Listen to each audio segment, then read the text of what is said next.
الدعم اللي كاين اليوم هو فيه تفاوتات كبيره بين جمعيات اللي كتشتغل بجد وعندها برامج حقيقيه، وبين جمعيات اللي بعضها يعني يلا تزاد غير البارح واستفد من الدعم.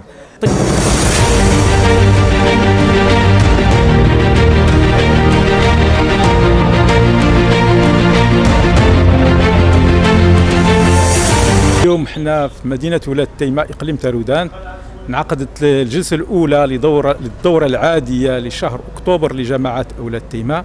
الجلسة ديال اليوم تناولت واحد المجموعة ديال النقاط، من بينها النقطة ديال الدعم ديال الجمعيات.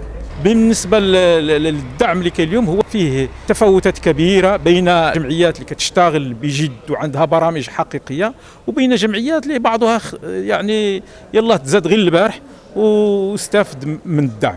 عطينا امثله لبعض الجمعيات اللي هي جاده وكتشتغل وعندها عمل دائم ومستمر وكتشتغل على الايتام وكتشتغل على واحد المجموعه ديال الحالات الاجتماعيه وما خداتش نفس الدعم اللي خداوه بعض الجمعيات الاخرى. قلنا لهم باش يفكروا في دعم الجمعيات عن طريق المواكبه ديالها والتكوين ديال الاعضاء ديال الهيئات ديالها، الأجهزة ديالها التنفيذية والمكاتب المسيرة لها. اقترحنا عليهم بخلق فضاءات في كل الأحياء الكبيرة ديال المدينة اللي باش تشتغل فيه ديك الجمعيات وتخفف من واجبات الكراء الباهظة الثمن.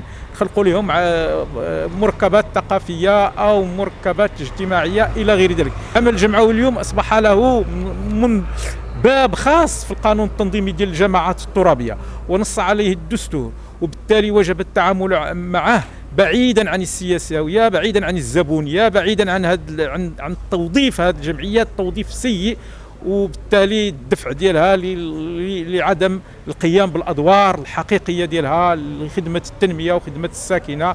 وقلنا لهم ديروا اقطاب ديال الجمعيات، منها ما يشتغل في الدعم التربوي، منها ما يشتغل في محاربه الاميه، منها ما يشتغل في الدعم النفسي ومحاربه الادمان عند الشباب المدمنين بالمخدرات او بغيرها الى ذلك من الافكار. نتمنى ان المكتب المسير والمجلس ياخذها بعين الاعتبار وينزلها لارض الواقع. بالمناسبه بغيت نشكر النسيج الجمعوي بولاد تيماء قاطبه على العمل ديالو، خصوصا ما قام به في اثناء الفاجعه ديال الزلزال الاخير الذي ضرب المغرب وضرب اقليم تارودان، وانهم مثل ساكنه هواره وساكنه ولاد تيماء احسن التمثيل بالتآزر ديالهم وجمع التبرعات والاعانات وايصالها ومواساه الضحايا والمنكوبين الى غير ذلك. فتحيه خاصه للنسيج الجمعوي ديال ولاد تيماء اللي قام بهذه المبادره الطيبه، وشكرا.